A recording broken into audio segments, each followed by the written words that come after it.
اور میں یہ مسلمانوں سے اکثر کہتا ہوں کہ یہ ہمارے مسلمان واعظین بھی اور علماء بھی بڑی یعنی اپنی تقریروں کے اندر بھی اور سوشل میڈیا کے اوپر بھی بڑا اس حوالے سے فخریہ بیان کرتے ہیں، جی ہٹلر نے جو ہے وہ ہولوکاسٹ کے اندر 60 لاکھ یہودیوں کو قتل کر دیا تھا، یا چلے محتاط اندازہ ہو تو 6 لاکھ یہودی تو بنتے ہیں، اور کہتے ہیں جی ان کو قتل کرنے کے لیے اس نے فیکٹریاں بنائی تھیں۔ آپ کو پتہ ہے نا ہولوکاسٹ ایک انسانی تاریخ میں بڑا دردناک واقعہ ہے کہ 1941 سے لے کے 1945 تک ان 5 سالوں میں ہٹلر نے، جو جرمنی میں ایک ڈکٹیٹر تھا، اس نے انسانوں کو قتل کرنے کے لیے باقاعدہ فیکٹریاں بنائی تھی، 100 فیکٹریاں ان کو کہا جاتا تھا۔ اس میں وہ یہودیوں کو قتل کرتے تھے، اور کیسے قتل کرتے تھے کہ انہوں نے باقاعدہ چیمبرز بنائے ہوئے تھے، ایک طرف سے یعنی ان لوگوں کو داخل کیا جاتا تھا اور ان کے اوپر ایک گیس چھوڑی جاتی تھی جس سے وہ بے ہوش ہو جاتے تھے، پھر ان کی عورتوں کے بال شیو آف کر دیے جاتے تھے، ان بالوں سے نازیوں کے یعنی قالین بناتے تھے وہ، پھر اسی طریقے سے اگلے چیمبر میں لے جا کے ان کے جسم کے اوپر ایسی گیس چھوڑی جاتی تھی جس سے وہ یعنی وہ پگھل جاتا تھا ان کا جسم، اور دوسری طرف سے ایک لیسدار مادہ نکلتا تھا اور اس کو وہ کھاد کے طور پہ استعمال کرتے تھے۔ انسانوں کو قتل کرنے کے لیے انہوں نے فیکٹریاں بنائی تھیں جس میں انہوں نے 60 لاکھ یہودیوں کو قتل کیا۔ اس واقعے کو ہولوکاسٹ کہا جاتا ہے۔ بعض لوگ کہتے ہیں جی ان کا پراپوگنڈا ہے وہ 6 لاکھ تھے۔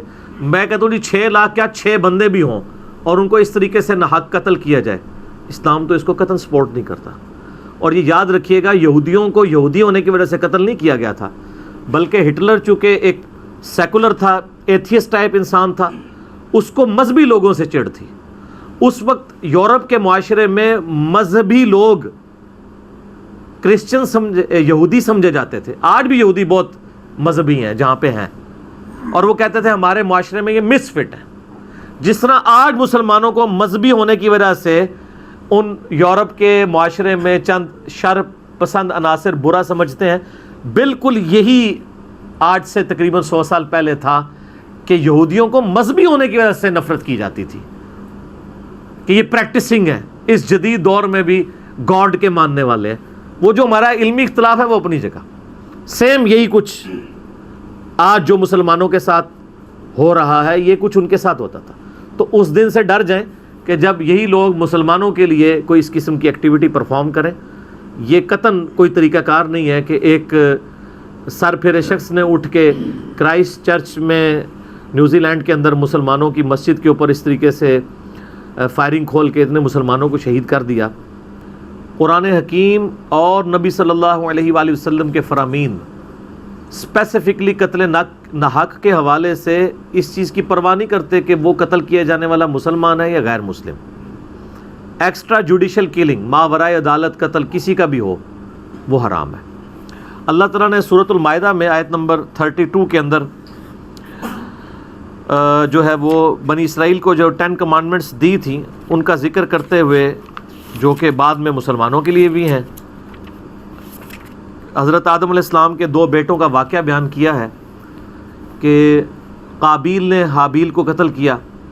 اس کانٹیکسٹ میں اللہ تعالیٰ فرما رہا ہے کہ اعوذ باللہ من الشیطان الرجیم، من اجل ذالک، اس واقعے کے سبب، کتبنا علی بنی اسرائیل، ہم نے بنی اسرائیل کے لیے بات طے کر دی تھی، انہ من قتل نفسا بغیر نفس او فساد فی الارض، کہ جس شخص نے بھی کسی بھی دوسرے شخص کو قتل کیا سوائے 2 استثناء کے، کہ جان کے بدلے جان ہو رہی ہو، یعنی کوئی قاتل ہے اس کو اگر قتل کیا جائے تو وہ کوئی ظلم نہیں ہے، لیکن وہ بھی جوڈیشری کرے گی۔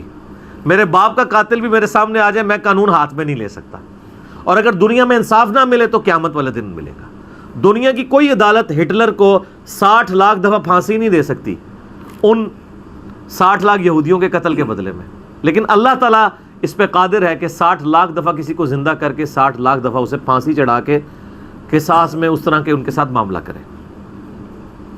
یا کوئی فساد فی الارض کر رہا ہے اور یہ بھی جوڈیشری کرے گی، وہ ڈیسیژن کرے گی، فَكَأَنَّمَا قَتَلَ النَّاسَ جَمِيعًا، تو گویا اس شخص نے پوری انسانیت کا ہی قتل کر دیا جس نے ایک شخص کو بھی ناحق قتل کر دیا۔ یہ مسلمان کی بات نہیں ہو رہی، کسی بھی جان کو، چاہے وہ ہندو ہے، عیسائی ہے، سکھ ہے، کوئی بھی ہے۔ وَمَنْ أَحْيَاهَا، اور جس نے ایک جان کو بچایا، فَكَأَنَّمَا أَحْيَا النَّاسَ جَمِيعًا، تو گویا اس نے پوری انسانیت کی جان کو بچا لیا.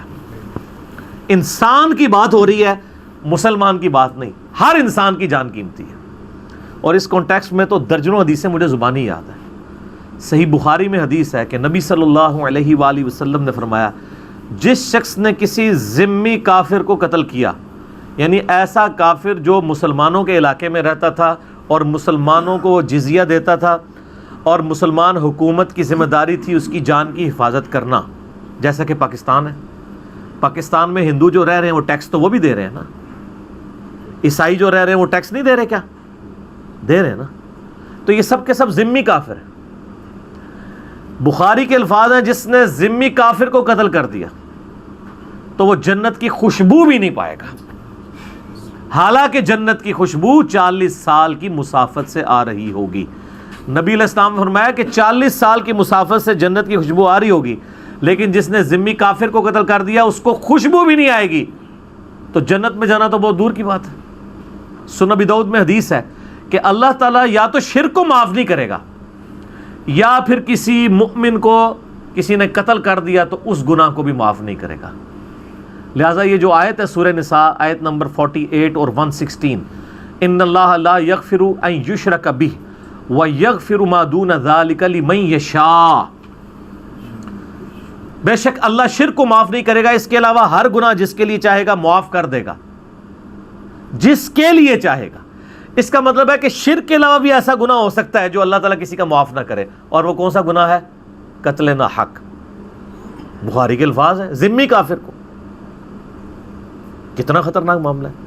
بخاری اور مسلم کی متفق علیہ حدیث ہے، اللہ کے محبوب صلی اللہ علیہ وآلہ وسلم نے فرمایا، قیامت والے دن سب سے پہلے قتل کے مقدمے کا فیصلہ ہوگا. ایک تو حدیث ہے سنن ابی داؤد کے اندر کہ قیامت والے دن سب سے پہلے نماز کے بارے میں سوال ہوگا.